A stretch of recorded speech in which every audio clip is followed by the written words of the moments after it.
Em um auditório completamente lotado, o ministro Alexandre de Moraes fez um discurso digno de ser aplaudido de pé. O ministro apareceu e detonou e desmascarou completamente Jair Bolsonaro e seus planos e também expôs que não vai ter anistia, basicamente, porque o ministro colocou todos os golpistas contra a parede e mostrou que ninguém vai escapar.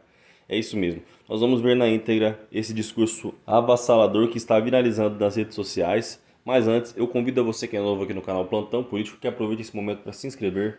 Não te custa nada e você vai receber em primeira mão os vídeos e notícias que postaremos aqui e ajudar o nosso canal a crescer. Também curte o vídeo aí, já pausa o que você estiver fazendo, deixe seu like, curte aí para não esquecer de deixar o like, porque o like leva o conteúdo a mais e mais pessoas na plataforma. Se você quiser fortalecer o trabalho de forma financeira, qualquer valor ajuda demais. O Pix é esse que está aí no canto da tela, esse telefone. Dito isso, vamos reagir a essa aula, a esse discurso histórico que o ministro Alexandre de Moraes fez, digno de ser aplaudido de pé em um auditório. Olha só. Procedimento de transformar as redes sociais em instrumentos de uma ideologia nefasta, que é o fascismo, com discurso de ódio, com discurso misógino, com discurso fascista, nazista, homofobia. Como que isso foi possível? E nós precisamos entender como que foi possível abalar tanto a democracia nesses últimos 10, 15 anos. Hungria, Polônia, isso se iniciou no leste europeu, depois espalhado Europa, Estados Unidos, Brasil, Argentina, no mundo todo. A eleição de ontem, na Alemanha, 20% do partido de extrema-direita. E nós não estamos falando de qualquer país, nós estamos falando da Alemanha. Como que isso foi possível? A democracia é ruim. A democracia errou. A democracia falhou para possibilitar o surgimento desse novo populismo, que eu me refiro a ele como novo populismo digital, extremista, porque é um populismo, eu volto a dizer, que de forma organizada, competente e eficaz se utiliza das redes sociais para uma doutrinação em massa. Como foi possível esse populismo extremista achar uma brecha na democracia e atacar por dentro a democracia para começar a corroer pilares básicos da democracia? Para corroer pilares básicos e permitir o aumento incomensurável de pessoas que antes não é que tinham vergonha de falar o que falam hoje, não falavam porque era crime, e é crime. Hoje batem no peito.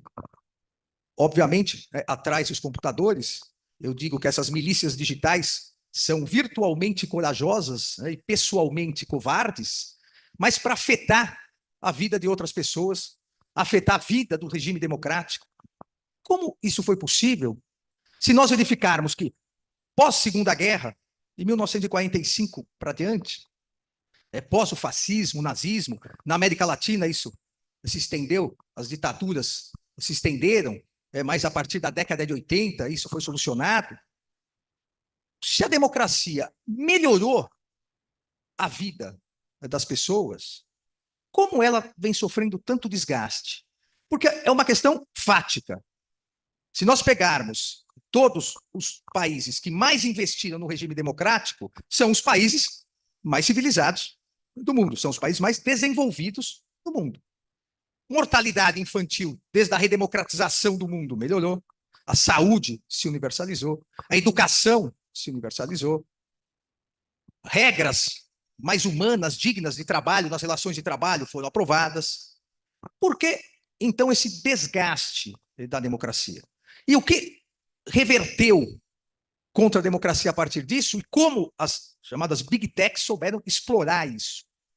Num determinado momento, as crises econômicas e principalmente a concentração de renda, porque se houve algo que a democracia não conseguiu solucionar ou abrandar, foi a concentração de renda. Num determinado momento, a partir de crises econômicas somadas, crises econômicas mundiais, somadas à concentração de renda, uma grande faixa, principalmente uma faixa que nós chamamos no Brasil da classe média, mas vale para os Estados Unidos, vale para a Europa, começou a se sentir incomodada. É porque a crise econômica passou a afetar muito essa categoria, ou classe, essa classe média.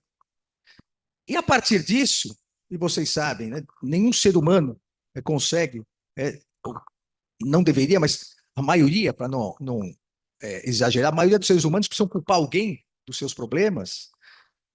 Começou o discurso de que, eu só estou nessa situação econômica porque tem muito estrangeiro.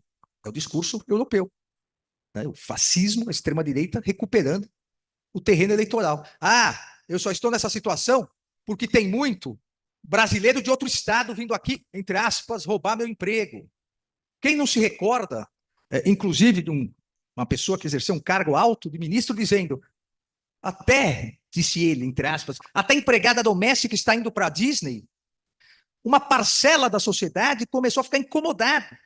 Por que eu não tenho mais um emprego, não ganho o que eu ganho? Porque as mulheres entraram no mercado de trabalho.